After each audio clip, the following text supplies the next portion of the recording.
北约峰会召开，多国联手强化乌克兰防空战力。拉脱维亚、爱沙尼亚入手德制 RIS-T 防空系统，构建欧洲天空之盾。俄军通过 S-350 防空系统同时击落12枚海马斯火箭弹，这是真是假？2024环太平洋演习进入下一阶段，精彩资讯即将开始。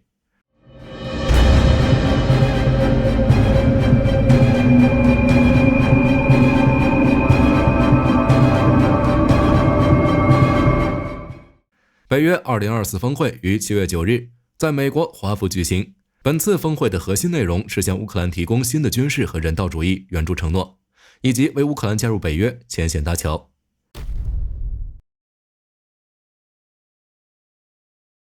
美国总统拜登于7月9日当天在华盛顿为来参加峰会的北约成员国举行了欢迎仪式，并在过程中表示，美国与其他北约盟国未来几个月内将向乌克兰提供数十套防空系统，以强化乌克兰的防空战力，抵抗俄军导弹的袭击。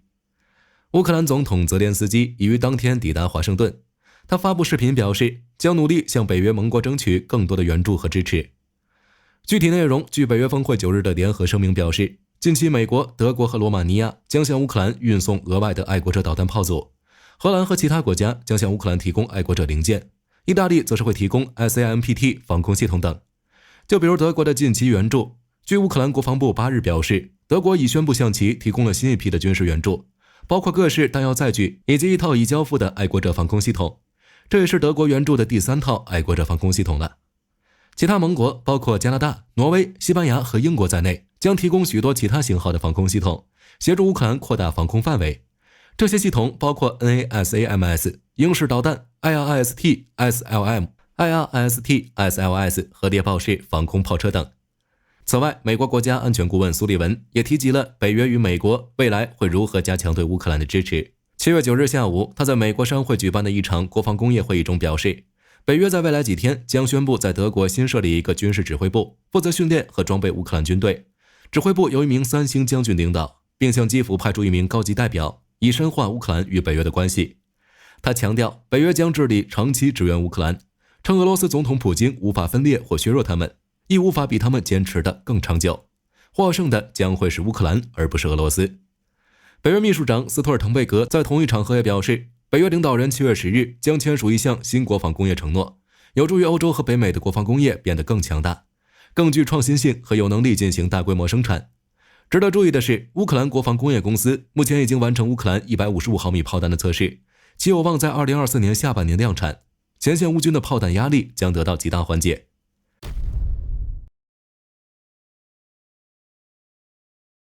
为避免乌克兰惨剧发生，波罗的海国家纷纷加强国防武力，其中防空系统最受关注，如拉脱维亚、爱沙尼亚纷纷入手德国 IRIS-T 防空系统，来构建欧洲天空之盾。据悉，爱沙尼亚和拉脱维亚在去年9月就已与德国签署协议，斥资超10亿欧元，来购买 IRIS-T SLM 防空系统。其中，拉脱维亚的订单金额高达6亿欧元，创下该国独立30年来最大规模的军事采购记录，可见其加强国防、提防俄罗斯的决心。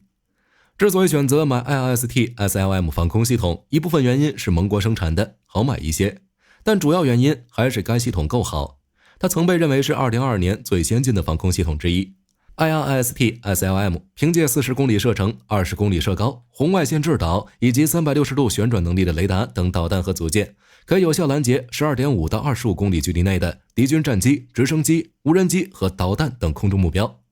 此外， IRIS-T SLM 还具备全天候作战能力，可以在各种复杂气象条件下执行防空任务。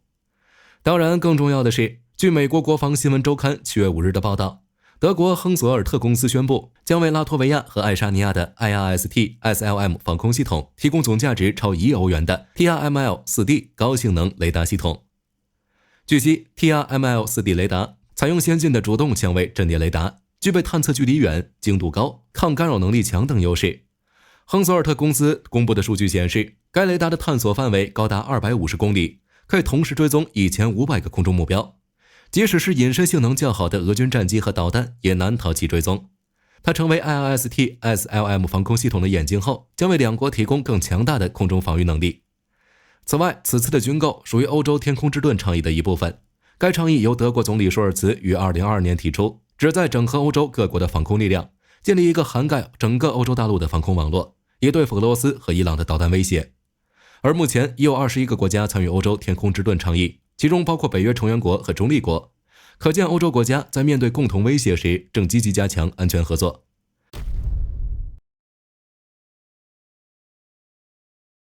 在俄乌战场上，海马斯对俄军而言是噩梦般的存在，曾多次遭遇其打击，更是在多次关键战役中，海马斯凭借其快速反应和高机动性，让俄军难以招架。这些火箭炮不仅能迅速装填，还能精准打击，常常在俄军还未反应过来之前就完成了打击并迅速撤离。无论是俄军指挥中心还是弹药库，几乎无一幸免地成为了乌军海马斯的攻击目标。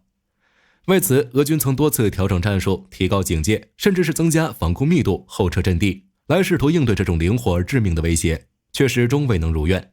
但这一次，俄军找到了应对之策，而且还是一次性拦截12枚的那种。据俄罗斯卫星通讯社7月4日报道，俄罗斯南部某防空导弹营营长称 S-350 曾同时拦截12枚海马斯发射的火箭弹，这是真是假？据俄方公布的资料显示， S-350 防空系统是阿尔马兹安泰集团开发的一款中程防空导弹系统，并补充由铠甲 S-1、S-400 和 S-500 组成的俄军多层综合防空网，在战场上提供高效空中保护的同时，增强俄军的分层防空能力。之所以能迅速成为俄军的重要装备之一，据说是因为其理论拦截范围达到60公里，但在实战中却屡屡打破预期，甚至能成功拦截了70公里外的目标。S-350 的特点一是据俄方宣称，该系统具有独特的全自主作战模式。俄罗斯卫星通讯社5月24日曾报道称， S-350 在入侵乌克兰行动中，在没有操作员参与的情况下，以全自动模式击落了数架乌军无人机。据说这还是俄军全自动模式首次进行实战测试。另一个特点， S-350 使用与 S-400 防空系统相同的具备高机动性的防空导弹，可用于拦截战机、巡航导弹和弹道导弹等目标。目前主要使用3种导弹，即用于拦截中远程目标的 9M96E2 防空导弹，最大射程120公里；用于拦截中近程目标的 9M96E 防空导弹，最大射程40公里；以及拦截近程目标的 9M100 防空导弹。这些导弹均配备了10版系列主动雷达导引头和气动控制带，能够拦截进行极端快速转向的各种飞行器和导弹。至于发射车， S-350 采用8×8配置 BAZ-6909 战术卡车，机动性很强，可在战场上进行快速和重新部署。一套标准的 S-350 火力单位由4到8辆导弹发射车、1辆移动指挥车、1到2辆移动雷达车以及1辆通信车组成。每辆发射车最多可携带12枚 9M96E2 防空导弹或48枚 9M100 防空导弹。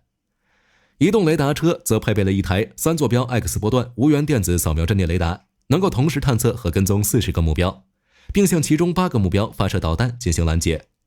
为增加拦截的成功率，其拦截方式一般为2枚导弹攻击1个来袭目标。在此次与海马斯的较量中， S-350 能成功拦截了多枚海马斯火箭弹。俄方宣称，一是因为 S-350 自身的高效拦截和多目标追踪能力，让乌军海马斯的快速打击策略失去了往日的优势；其次是俄军动用了卫星干扰技术，其通过精确的 GPS 干扰削弱了乌军海马斯火箭炮的打击效果。最后，俄军称其充分利用无人机，密切监视着乌军动向。能同时击落12枚海马斯火箭弹是三者一同努力的结果。此外，俄方还声称 S-350 还能够拦截美制 ATACMS 导弹、无人机、战机等目标。对此，就火力军个人而言是不信的，可能存在夸大的嫌疑。因为在过去的战斗中，乌军就曾多次成功突破 S-350 防御，并实施高精度打击目标。如2023年12月6日，乌军的一架 FPV 无人机就成功击毁了一辆 S-350 防空导弹发射车，这表明俄军这套系统的动力依旧存在致命缺点。而俄军故意这么宣传，一是想要改变哈尔科夫战役失利导致的士气低落问题，二是想增加其在顿涅茨克地区的影响力。毕竟该地区得益于地理位置和丰富资源影响，对俄罗斯而言具有重要的战略意义，既能充当阻止乌军对俄本土打击的前沿，也能提高俄罗斯的经济收入等。三是想告诉北约，你们援助的武器救不了乌克兰，尽早断了支援。当然，大家是什么看法，也可以在评论区留言讨论。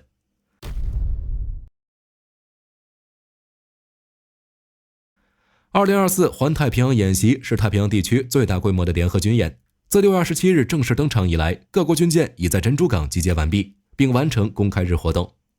据美军公布的消息显示，包括卡尔文森号已从夏威夷珍珠港的西卡姆联合基地起锚出发，与其他部队进行编队整合。其他参与环太演习的战舰、支援舰也同步陆续出港。他们在离开西卡姆联合基地后，将开始进入部队整合阶段，继续开始2024年环太平洋演习的海上操演。据悉，一共有多达40艘水面舰艇、3艘潜艇、超过150架飞机，以及来自29个国家，约25000人将投入此次演习。美军联合舰队下一阶段目标是击沉演习，届时将安排美军已经退役的塔拉瓦号2栖突击舰、摇头船脱离珍珠港至射击区域。该舰将近4万吨的排水量，是近年环太军演击沉演习中吨位最庞大的靶舰。相较之下，前年环太军演期间被击沉的派里级巡防舰戴维斯号有点不够看，其吨位仅4000吨。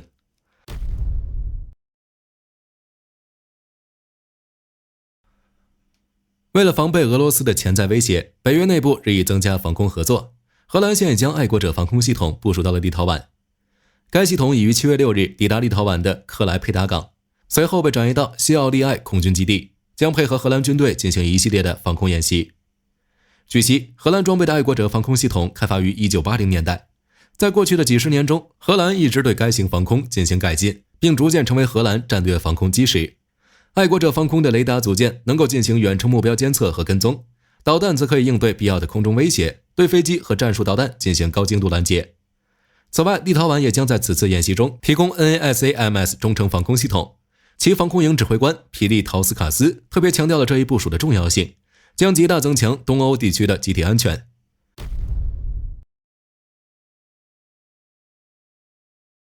据 X 平台军队认可用户7月8日，荷兰国防部7月2日对外宣称，第一辆现代化 CV90-35NL 步兵战车已由荷兰皇家陆军接募。据悉，这款 CV90-35NL 步兵战车属于该系列的第4代，距离上一次升级仅过去2年时间。关于荷兰 CV90-35NL 战车的改造计划，从2021年1月就已经着手推进。当时 BAE 和荷兰签订了一份价值5亿美元的合同，将荷兰皇家陆军的122人机队进行持续性整体升级，确保 CV90-35NL 能一直使用到2039年。预计正式改良计划将于2023年开始，至2026年将122辆 CV90-35NL 完成现代化升级。CV90-35NL 在性能方面更加强悍，安装全数自适电子车辆系统、高速以太网数据总线、新型热成像瞄准镜，以及具有猎歼能力的新型火控系统等先进系统，大大增强了车辆的监视和瞄准能力。而且 CV90-35NL 还重新设计了炮塔，更换了之前的30毫米主炮，取而代之的是一门35毫米的加农炮，在攻击性能方面得到了强有力的提升。同样 CV90-35NL 在车辆防护上也做了很大改进，在其底盘上安装了防地雷附加组件，车身周围也附加了车体装甲，拥有了更加强劲的防护能力。如今第一辆 CV90-35L 已经公开，那么也就意味着距离荷兰皇家陆军122人机队完成整体升级已经不远了，届时荷兰陆军的实力将会再次得到加强。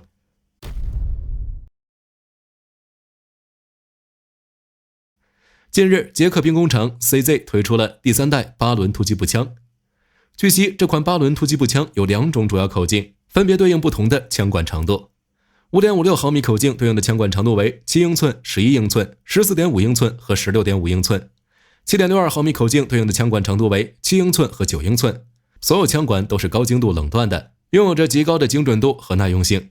它的标准弹夹容量为30发，也可根据需求增加容量，重量在3到3.6公斤，具体取决于实际配置。据测试，即便在高温、低温、盐水、沙子、泥浆或灰尘等极端恶劣的环境中，第3代8轮突击步枪也能够实现完美运行。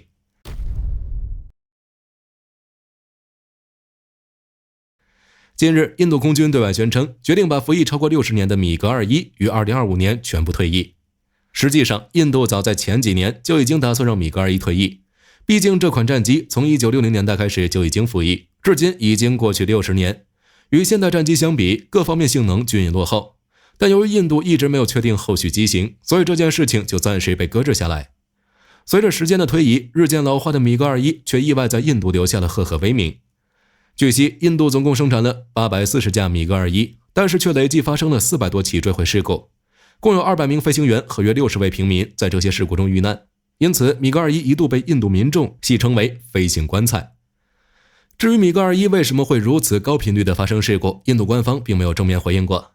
据印度资料显示，米格21的退役工作从2020年3月开始着手，它的后继者为印度国产光辉型战斗机。原计划于2024年2月开始交付，预计产出的机组数量能够组成2个战斗机中队。为了能够弥补米格21退役造成的空军兵力不足，印度先是从法国订购了24架二手达索幻象2000战机，随后又提出了采购12架苏 30 MKI 战斗机的提案。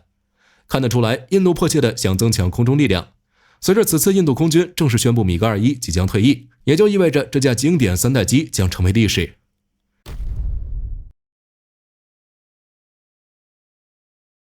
7月5日，拉脱维亚国防部对外宣称，将在本月向乌克兰移交超过2500架各型无人机，预计总价值约400万欧元。首批300架无人机将在近日内运抵乌克兰。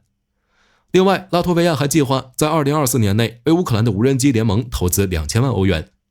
其中1000万欧元用于向本国国防集团采购无人机，然后援助给乌克兰，剩余的1000万欧元将用于加强拉脱维亚无人机项目的研发。拉脱维亚如此不遗余力地帮助乌克兰，可见两者之间的关系非同一般。无人机联盟同样是由拉脱维亚提出来的。去年12月，拉脱维亚和乌克兰共同提出了组建无人机联盟的设想，随后在2024年2月17日，该联盟正式成立。初始成员国只有8个，现如今已经发展到14个，分别是拉脱维亚、乌克兰、英国、澳大利亚、加拿大、丹麦、爱沙尼亚、法国、意大利、德国、立陶宛、荷兰、波兰和瑞典。无人机联盟的主要目的是筹资购买成千上万架无人机来帮助乌克兰军队。譬如，在今年4月和5月，拉脱维亚已向乌克兰运送了135架各型无人机和电子战设备，总价值约100万欧元。截至今年6月，该联盟已经筹集 5.49 亿欧元，用于向乌克兰供应无人机。有了这些无人机的协助，在俄乌战争中，乌克兰将会有更大的把握。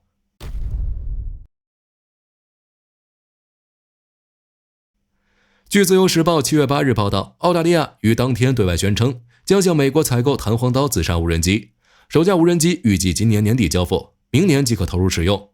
不过，对于具体的预算金额以及采购数量等相关细节信息，澳大利亚并未进行过度披露。据悉，弹簧刀无人机的最高飞行速度可达到101公里每小时，它具备持续15分钟以上的制空能力，重量仅约 3.6 公斤，能够在2分钟内完成操作部署，主要用于执行各种情监侦和精准打击任务。目前，澳大利亚仅拥有760架无人载具，但在无人机作战系统的研发中却已投入了超过43亿美元。对此，澳大利亚国防工业部长康洛伊特别强调，此番购买弹簧无人机主要是为了强化不对称战力，通过以外购的形式来增强自身的弱势战力，但并不会影响自身后续的研发计划。好了，本期节目到这里就结束了。大家对召开的北约峰会 S350 能否同时击落12枚海马斯火箭弹有什么要补充的，都欢迎在评论区留言讨论。我是火力军，下期再见。